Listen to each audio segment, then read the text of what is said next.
Hi, everybody. This is Politics by Jake. I am Jake, your political reporter and commentarist. And as this is the first show on this particular station, I can be found on various social media, which I'll tell you about later. I want to let you know I consider myself a student of history, a philosopher of history, if you will. And I think history is as important for people to learn as, say, quantum physics and rocket science, because if we don't know where we've been, we won't know where we're going. And we see this quite a bit in the present day. And we're going to be talking a lot of things, especially in this first show. We're going to be talking about a lot of things, a lot of issues. I'm going to get right into where we're going to talk about some issues. I'm going to keep touching on these in passing and others that you will hear that you may not be able to keep up with once I get going. It kind of can be like that. And the only thing that I can recommend, but I do recommend that, I think this is important, is that you keep listening, keep checking me out. The topics that you hear I will do shows on in greater depth, or at least segments of shows on all this stuff. And you will eventually get caught up to my way of thinking. And it's the way of thinking, obviously, that I want to persuade you to think about, maybe adopt, but at least to think about.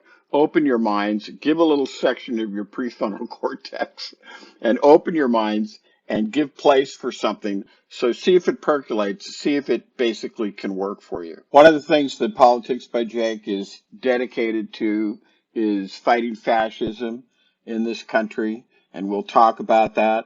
Not necessarily so much. We're going to talk about State of the Union and various aspects that were touched upon with regard to that, but we will talk about fashion. We will talk about Trump and his influence, and it's our position that Trump is and his influence is the Pandora box of demons that he has released, which were always around. And as we talk about historically, you will see they have been around. One of the things that you find out about history when you go into it is that it's always the same.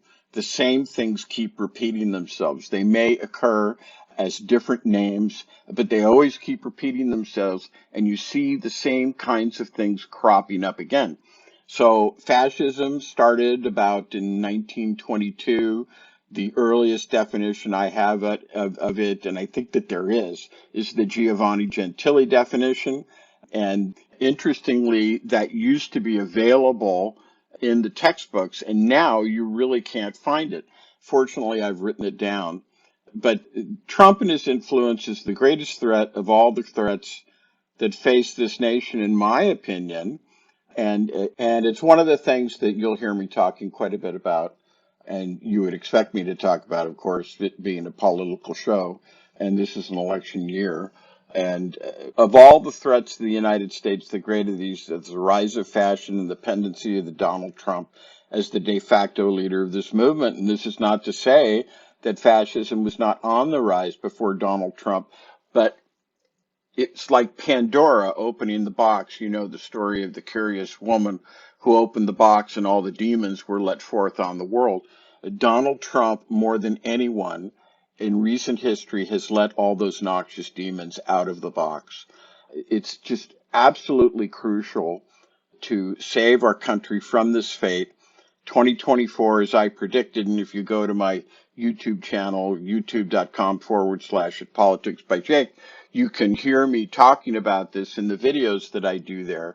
We have to save our country from this threat. And the 2024 election could very well likely be the last election that this country has if we do not defeat Trump and if we do not defeat the minions and the mini-me's of fascism that have gathered behind him and that are supporting him. We must save our country from hate. We must save our country from division. Now, because the State of the Union has just happened, we're going to talk about this. And we're going to talk about the aspects of it in no particular order.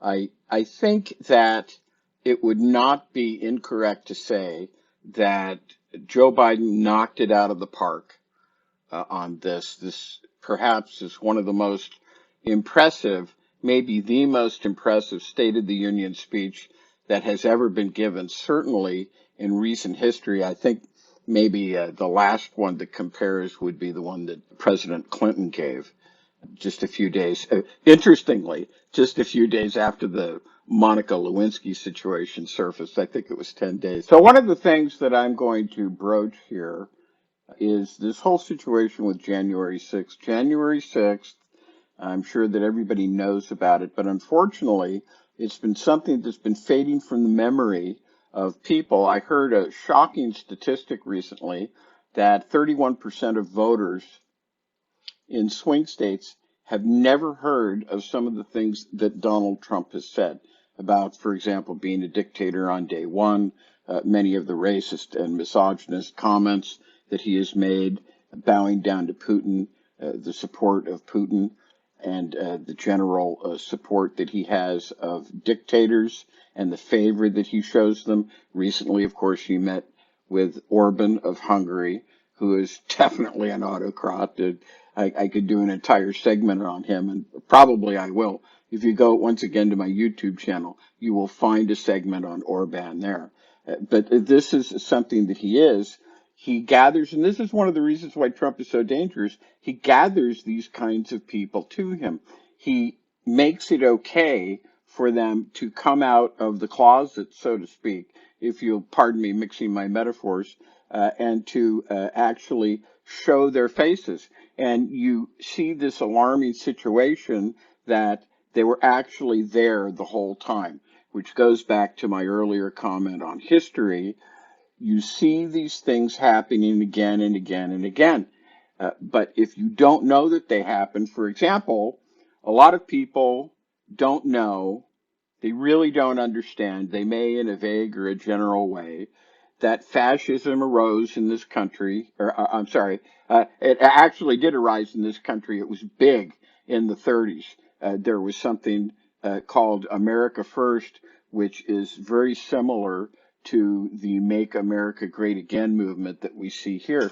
There were summer camps for the youth, and there were rallies. There was a big rally in Madison Square Garden.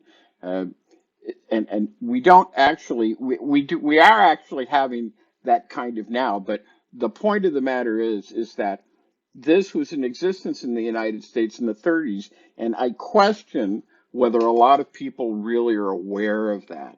This is history. This is history from less than 100 years ago, and yet it is faded from memory. Going back to what I was saying, and let me repeat myself, uh, the things that Trump is saying, 31% of voters in swing states have never heard that Donald Trump has actually said some of these things.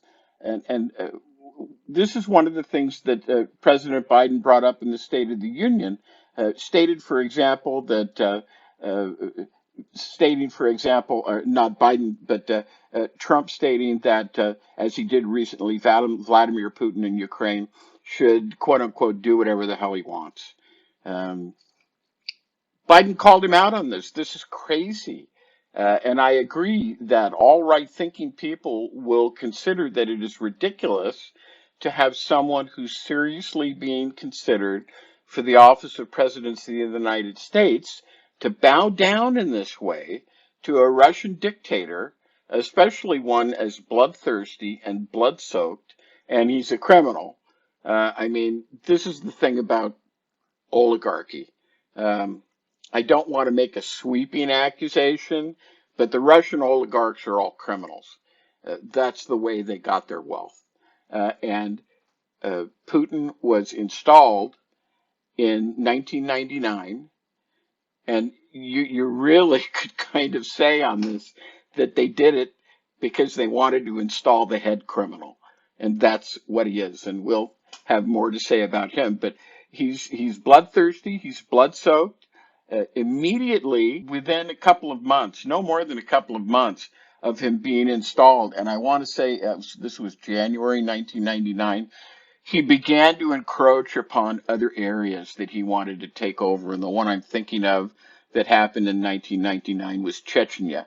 And if you research this, there's a whole list of these things.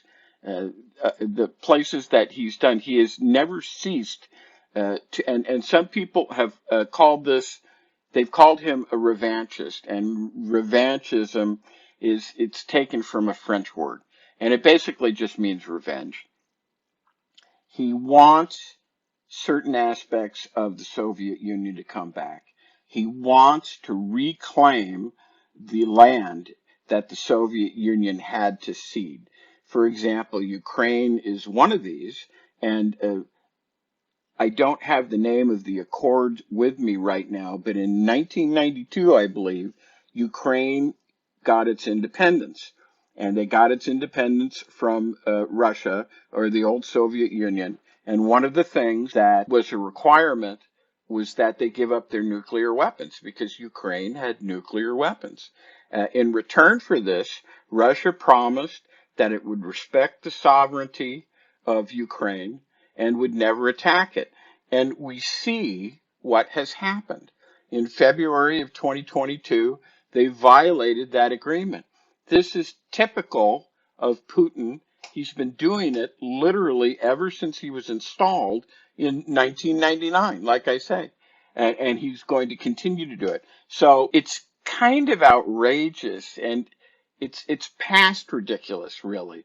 It's outrageous for someone who's being seriously considered for the office of the presidency to accede, as Trump has done in this particular way and in several ways that we could comment on, to someone like Putin, someone of the character, bloodthirsty, as I said, blood-soaked, revanchist, seeking basically to rejuvenate the Soviet Union or parts of it, wanting the land back, as Trump is doing. This is crazy. And so this is what Biden said to the assembled members of the Congress. And I think he said it in the first 7 minutes. And this is pretty close to the words that he used. He also talked about January 6th and what actually happened on January 6th. And he called out members of Congress, and rightly so. January 6th, which unfortunately a lot of people are forgetting about, and which is about as qualifies about as much as anything I could ever think of as a coup, an insurrection. But insurrection is, to me, almost a word that doesn't rise to the magnitude of what actually happened. It was a coup. It was a coup d'etat, and coup d'etat means the head. D'etat means the head. And the thing that was attempted by violent means and by overtaking the federal legislature was to overthrow the government of the United States by changing the results and rejecting the results of a legally conducted election. And one of the things that I have pointed out continually on this is that this is particularly heinous. And I could refer to Adolf Hitler, and I will refer to Adolf Hitler. Hitler attempted 3 coups before he got one that succeeded. When he did the first one in 1923, that was the Munich Beer Hall Putsch. That failed, and it failed basically because he didn't have control of the army. It wasn't well thought out. And finally, it ended with the one that was a legislative one, which is the same thing that Mussolini did. Mussolini learned that you had to use legislative means in order to attempt the coup. So we have here with Donald Trump a situation where not only was there a violent attempt to overthrow the government of the United States, but at the very same time that this violent attempt was going on outside, there was an attempt with the collusion of Quislings and fifth columnists and fellow travelers of the technicians of the conspiracy to reject the results of a legitimately conducted election in which Joe Biden prevailed. This is particularly heinous, as I said, because some of the people who did that at that time, they're still there. Mike Johnson, the now Speaker of the House, is one of them. And there are others that we could name. And like I said, first show, shooting a lot of things out at you guys here. Bear with me. I will name them all. I will give lists. You will know who they are. I'll talk about the caucuses in the and I use the term loosely, Republican Party and what they stand for. And we'll go over all of that. Just bear with me while I'm just basically shooting from the hip on what to get a lot of this stuff out of here to set it up so that you can understand what it is that I'm going to be talking about. They're there right now. They're sitting in the halls of Congress. They are also sitting in many of our state legislatures, and they are sitting in the federal agencies as well. This is particularly heinous. They're still there. And if they are not rooted out, they are going to do it again, just like Adolf Hitler after the 1923 beer hall putsch failed, tried again 2 more times and eventually succeeded. Mussolini, the same way. He gave the facade when he was elected of governing according to the usual way, according to the constitutionally established way. But he eventually drew this down into a dictatorship. In France, you have the same situation where during World War II, the French legislature literally voted itself out of existence. So what Trump and his minions attempted, it's the same thing that's happened before. I go back to this concept once again of history repeating itself and of the crucial need to learn history and know what it is. So when these things arise again, and they will, we can see them and we can know them for what we are, and we can call them out. And they must be called out. I do want to applaud Jack Smith, the who has been appointed by Merrick Garland, and I'll have more to say about him too. He's an apparatchik. He's been around since. Well, for example, I don't want to say that Merrick Garland made his bones this way, but Merrick Garland was one of the investigators. I don't want to say he was the lead investigator, but he was one of the investigators of the Oklahoma City bombing.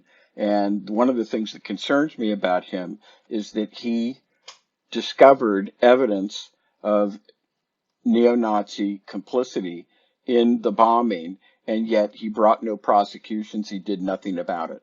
And unless you had heard me talk about it just now, as I had, you still wouldn't know. But I want to, getting back to Jack Smith, I want to say that Jack Smith seems particularly concerned about this fact. And he doesn't seem interested only in going after Trump, but he seems interested in going after some of these other people who, as I said, and this is just unbelievable to say, but I'm saying it, are sitting in the halls of Congress right now, and they're sitting in the agencies, and they are also in some of our state legislatures and agencies as well. Once again, radical, but unfortunately, these are radical times. All I can say is I certainly hope that we can have prosecutions about this, and I hope that Smith will pursue these prosecutions. He seems to be doing this and lay the blame wherever it is found. Not something that's popular. Nobody wants to think that things have descended to this kind of a level. It's not something we like to think about, but the fact of the matter is that, as I said, those who are sitting right now, as my voice is going out over the airwaves, who are sitting in the halls of power, they aided and abetted this secret combination.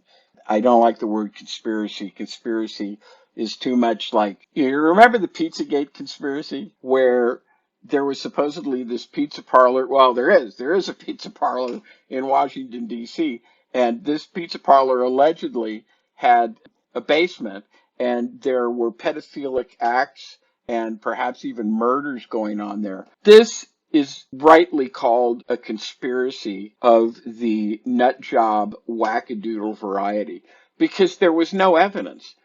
One of the things that you learn in law is that if you're going to make a case, it has to be well founded.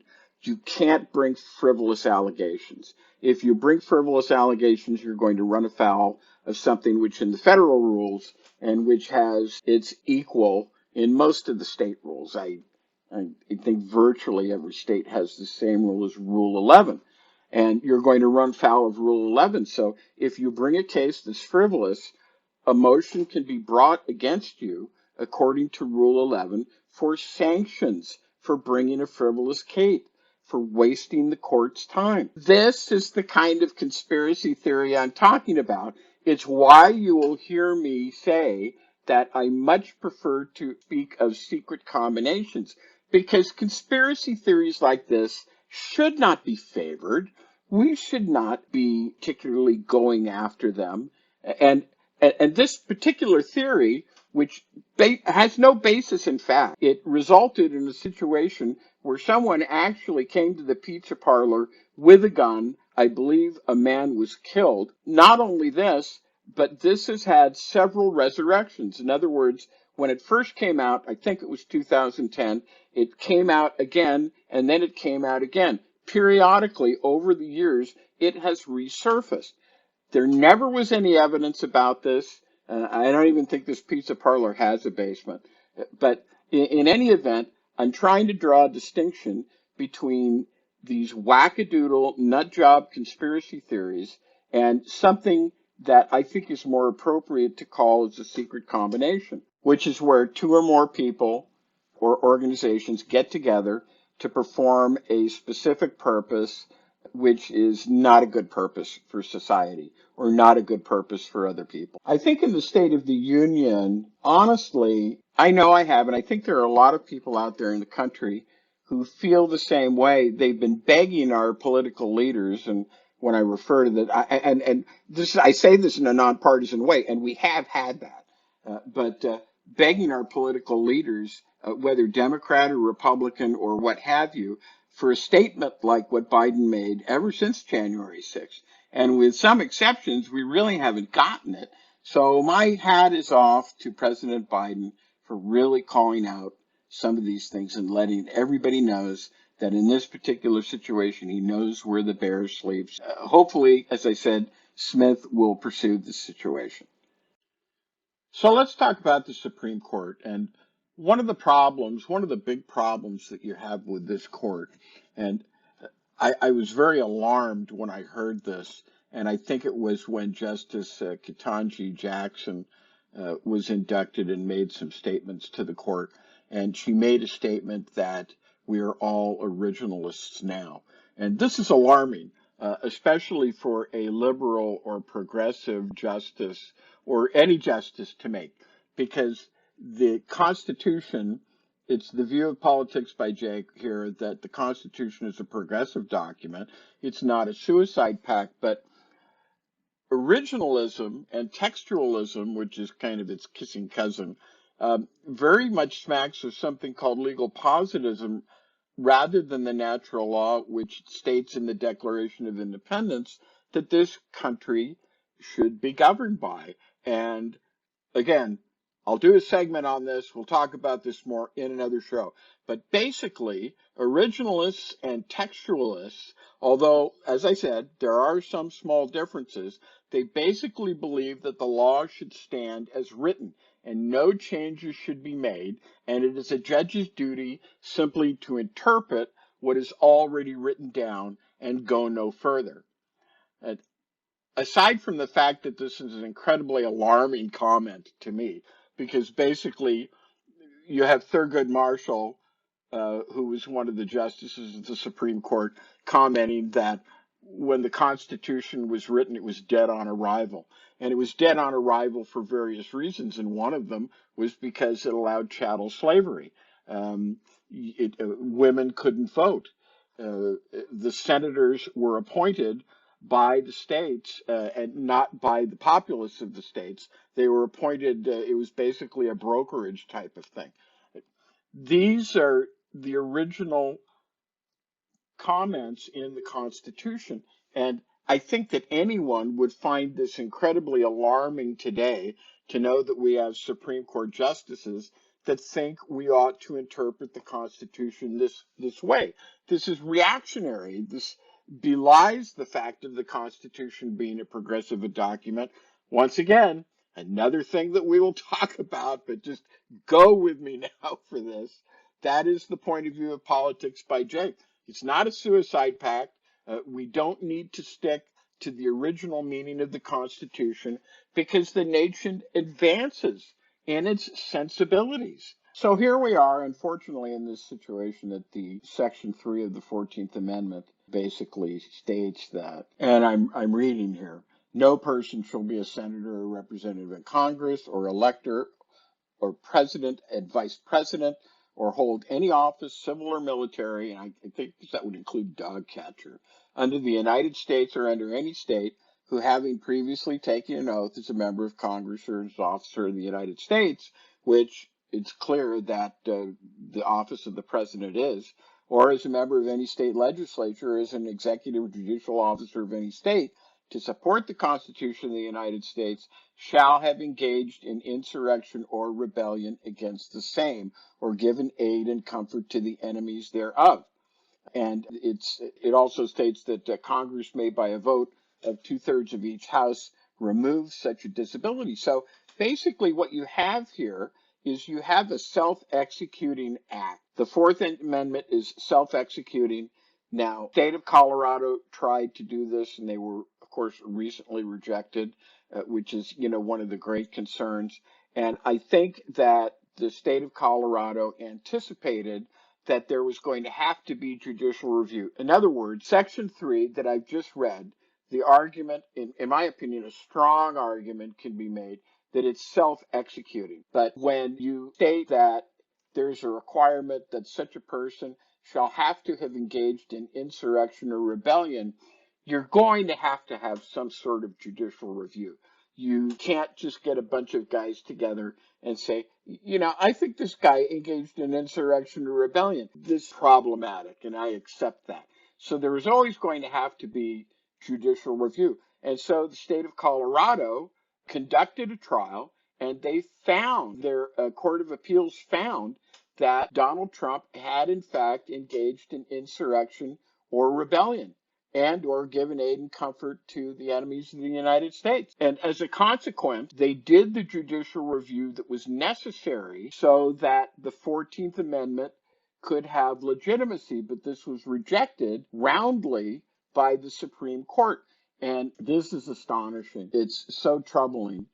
Because the 14th Amendment clearly states that this is the case. It clearly states that it's self-executing. Many amicus curiae, and amicus curiae is Latin, it means friend of the court.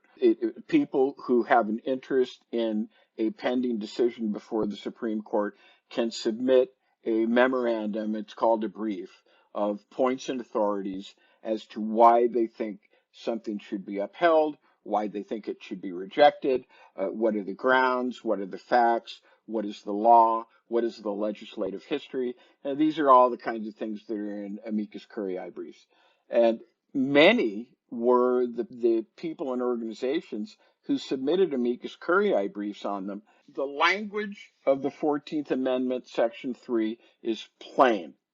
Nevertheless, in a unanimous decision, the Supreme Court rejected this.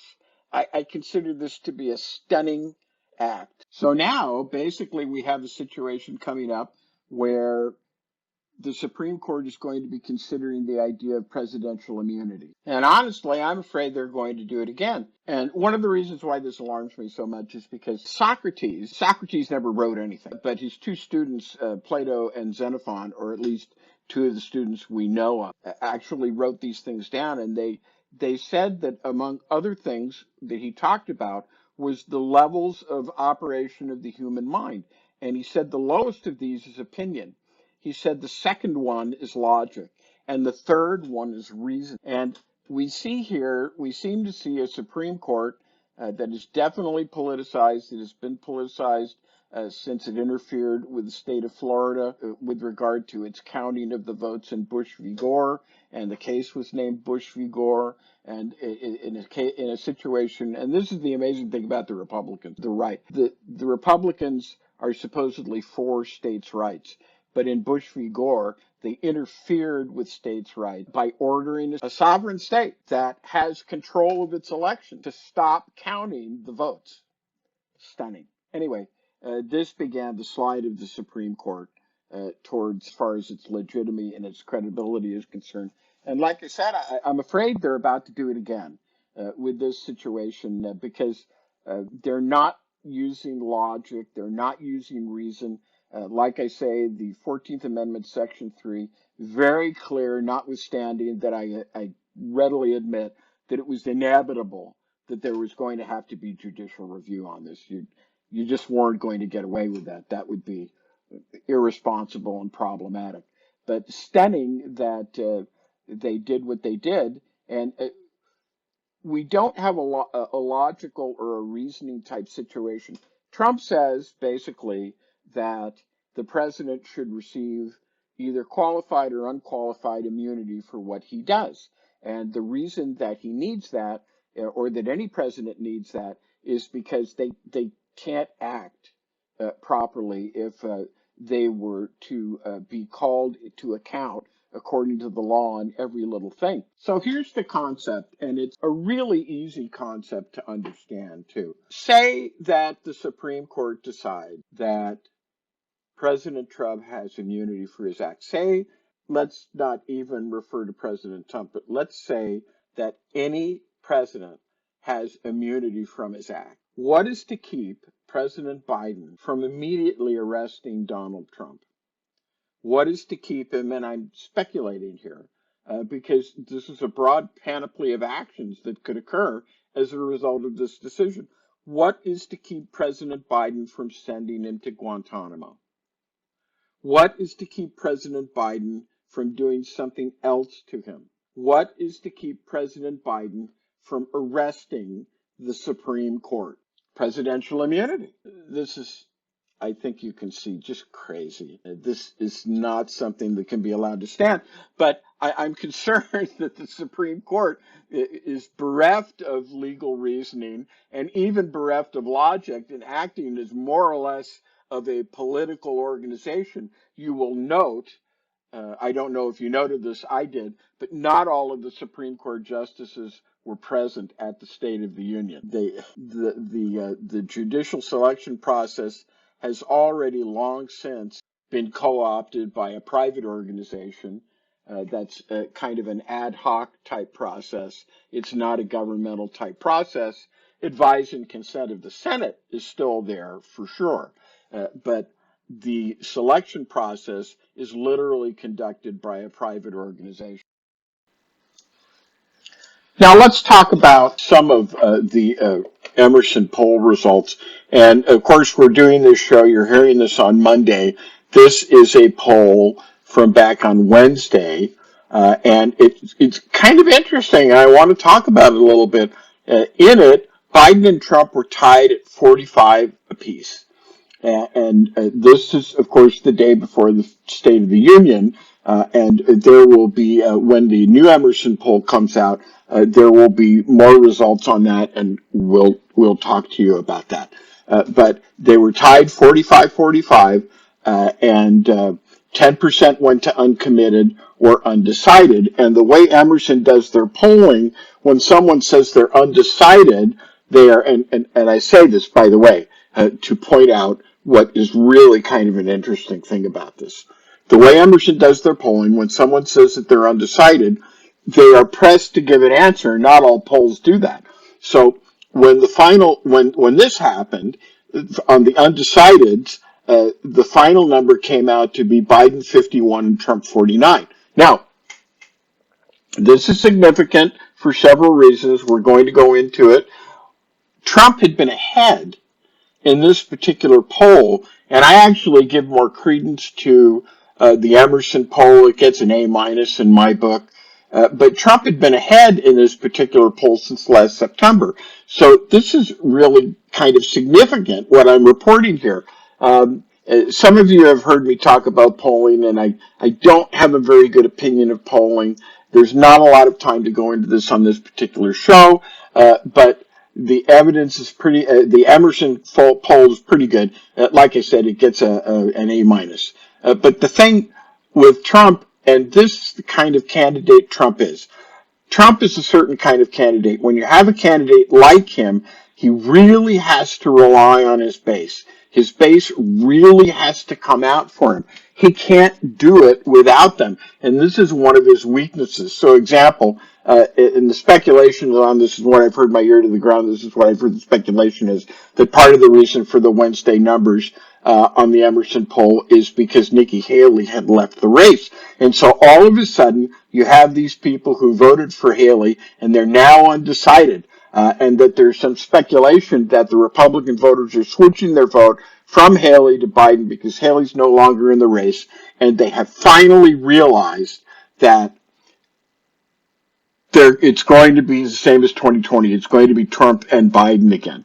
And so because he's this particular kind of candidate, he's got to have these undecideds. The significance of this is if he loses 30% of these voters, or really, even if he loses 20% of these voters in November, Biden will get 400 electoral votes. This is really pretty significant. It's an important thing to look at. It gets even more interesting when you talk about voters that are under 30 who are polled, and you have this undecided. All of a sudden, there's this really dramatic thing where they break 58% for Biden as opposed to 42% for Trump. Now, the Emerson poll is interesting because it's the first poll I've seen where they pressed the respondents who said they were undecided to actually, they made them decide. They made them say, well, you need to tell us who that you would vote for.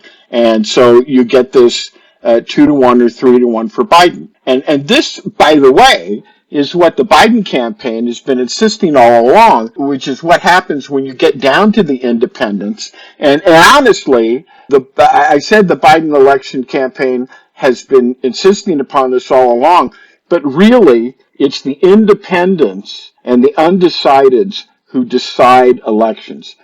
Trump has his base. They're pretty much all going to vote for him. I think in a recent poll, like 83% said they were going to vote for Trump, and that's the base. 87% of the Democrats said that they're definitely going to vote for Biden. This is going to happen. The people who decided are these independents or these undecideds. So in other words, what this is saying is that he's not only not going to get the undecideds and the independents, Biden's going to get them massively, and he's going to get them in droves. And like I said, part of this is because the independents and the undecideds, they didn't believe, and this is conjecture, but this is what I think, they didn't believe that they were going to be faced with the same decision, that they were going to have to go with Trump or Biden in 2024.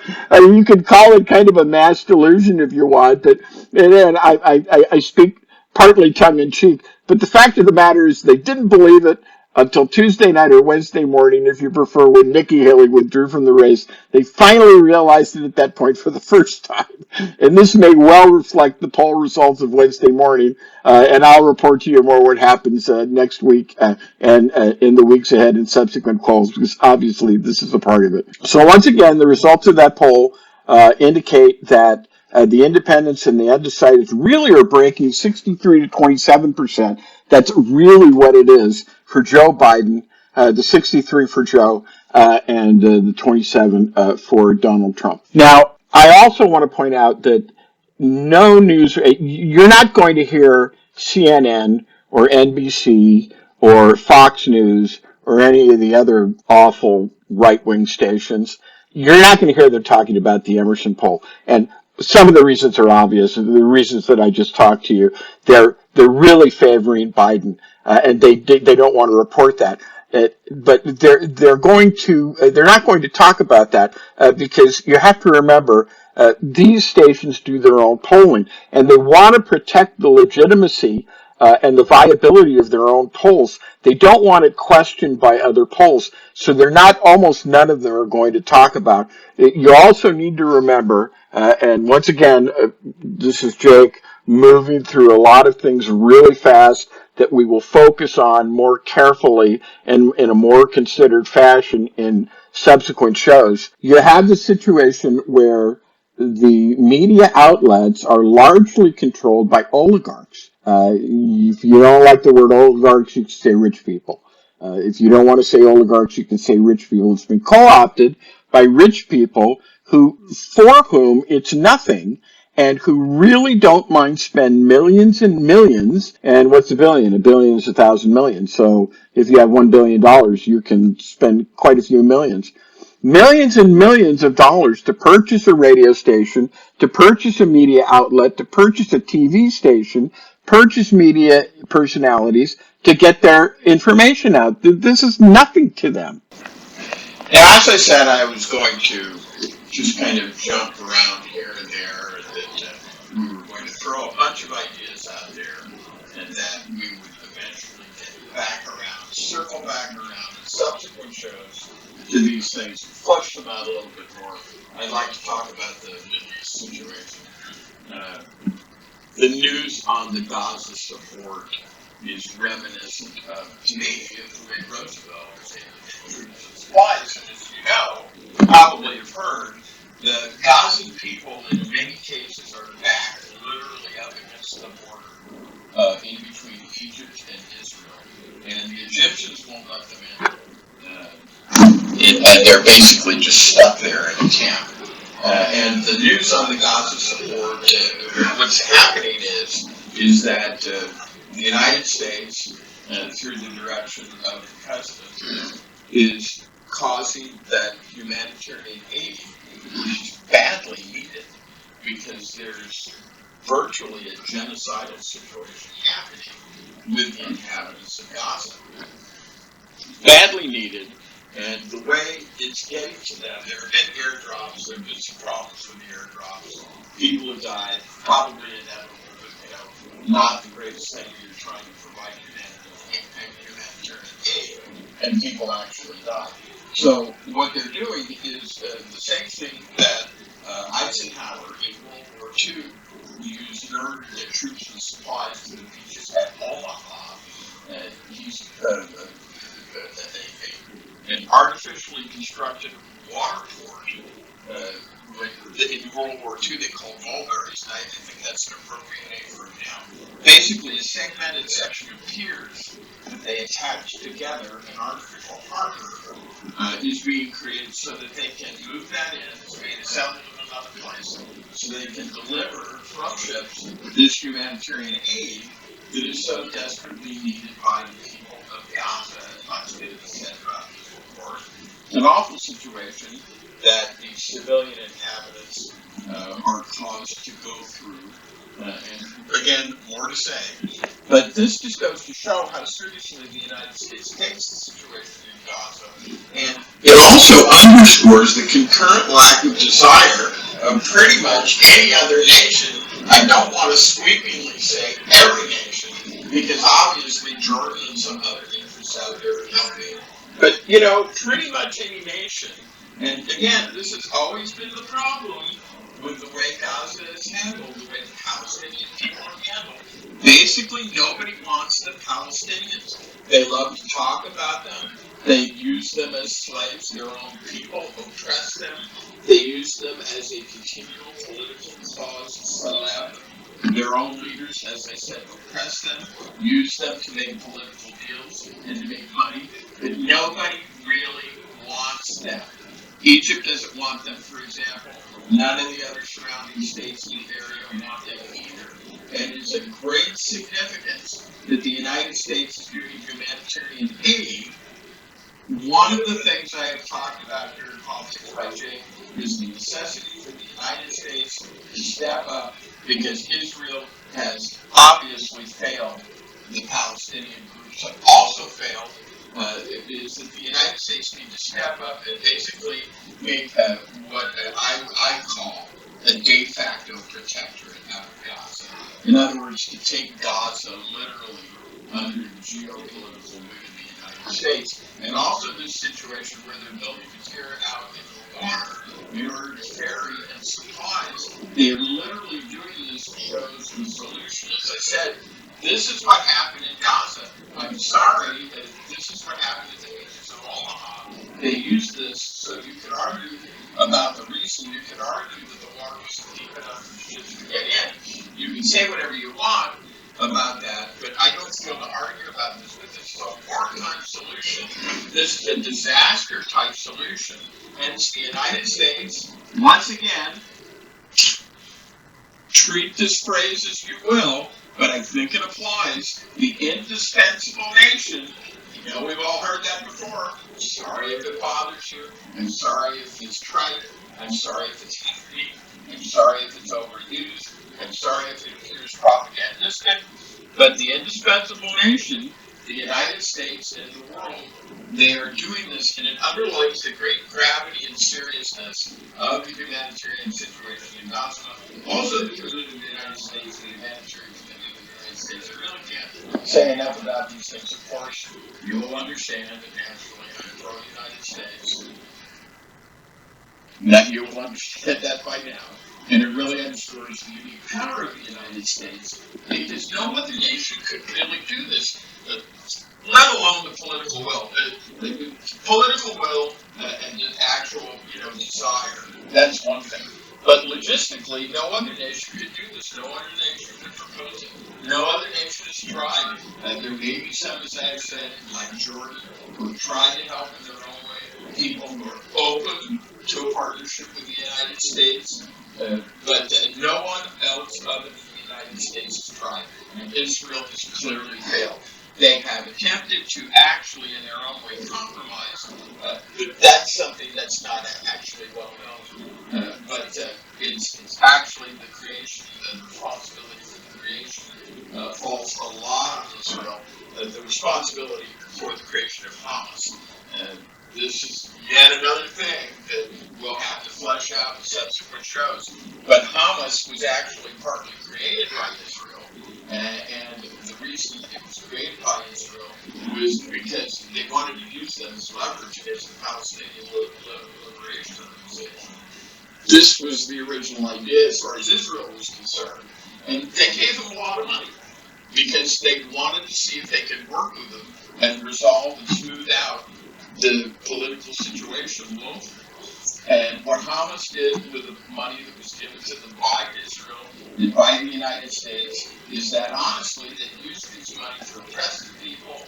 When I say oppress the people, what I mean is that they used the money they were giving them, some of which were by Israel, to further oppress the Palestinians in that they did not necessarily buy food. They did not necessarily give them education. They did not necessarily establish hospitals and a decent level of medical care, a decent level of living for their people. But what they did instead is they purchased weapons, they purchased munitions, they purchased ordnance, which is, bombs, things like that. They purchased the instrumentalities of war, collateral instrumentalities of war, such as the building of the complex tunnel system that the Israeli army has long suspected and has discovered exists, and which would probably pretty much all be existed. And they did this, and they oppressed their own people instead of being an organization that lives and elevate their own people. And this is what they did.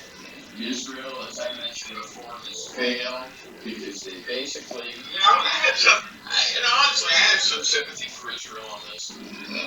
I often use the idea of saying there was a terrorist just over the border in Mexico and they were lobbing rockets into the United States. I ask you, just how exactly long do you think the United States would put up with it? The answer is not too awfully very long. So in other words, you have to make a kind of a bifurcation here. You have to make a segmentation. You have to make a partition over what's going on.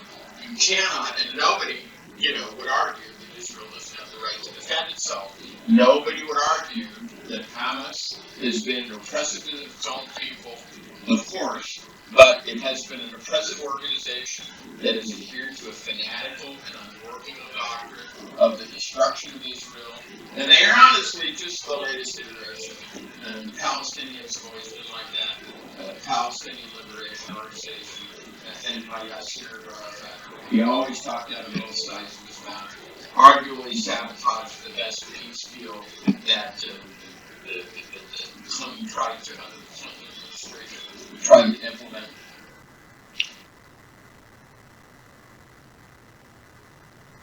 But the situation with Israel now is that they're fed up. They are intent on a destruction of the Palestinians that brings no mercy. And they want to drag them into the sea, just like